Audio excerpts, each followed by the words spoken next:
এক দশক আগে বার্নহাম লন্ডনে লেবার পার্টির রাজনীতিতে দীর্ঘ ২০ বছরের পথ চলা ছেড়ে গ্রেটার ম্যানচেস্টারের মেয়র পদের নির্বাচনের লড়াইয়ের সিদ্ধান্ত নিয়েছিলেন। ১ মাস আগে একটি নির্বাচনে জয়ী হয়ে তিনি পার্লামেন্টে ফিরে আসেন। ২০১০ সালে লেবার পার্টির ক্ষমতা হারানোর পর বার্নহাম সেই বছর এবং ২০১৫ সালে দলের নেতৃত্বের জন্য প্রতিদ্বন্দ্বিতা করেন, তবে দুবারই পরাজিত হন।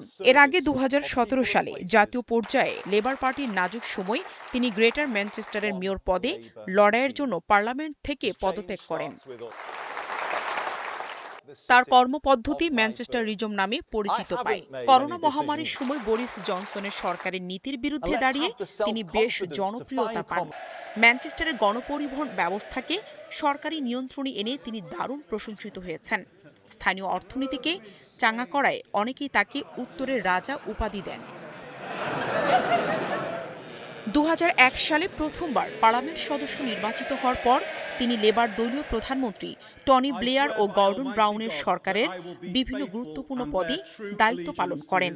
২০০৭ থেকে ২০১০ সালের মধ্যে ব্রাউনের মন্ত্রিসভায় তিনি ট্রেজারি বিভাগের প্রধান সচিব, সংস্কৃতি বিষয়ক মন্ত্রী এবং স্বাস্থ্যমন্ত্রীর দায়িত্ব পালন করেন। পরে ২০১৭ সালে গ্রেটার ম্যানচেস্টারের প্রথম মেয়র হিসেবে ৬০% বেশি ভোট পেয়ে নির্বাচিত হন।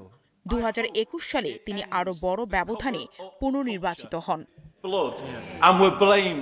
ম্যানচেস্টারে বার্নহাম নিজের পরিচয় গড়ে তুলল তার জন্ম লিভারপুলে। উত্তর পশ্চিম ইংল্যান্ডের প্রতিদ্বন্দ্বী এই দুই শহরের মধ্যবর্তী একটি এলাকায় তিনি বেড়ে ওঠেন। তার বাবা ব্রিটিশ টেলিকমে প্রকৌশলী এবং মা রিসেপশনিস্ট হিসেবে কাজ করতেন। তিনি বেড়ে উঠেছেন ক্যাথলিক পরিবারে, তবে ক্যাথলিক শিক্ষা এবং মধ্য বামপন্থী লেবার পার্টির আদর্শ তার মূল্যবোধ ও সামাজিক ন্যায় বিচারের বোধ গঠনে সহায়তা করেছে।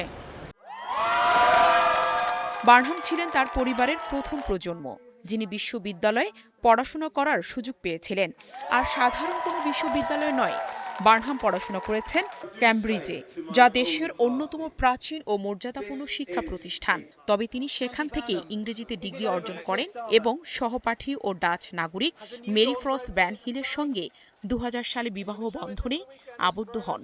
তাদের ঘরে এক ছেলে ও ২ কন্যা সন্তান রয়েছে। নাহিদা রিংকি, ৭১।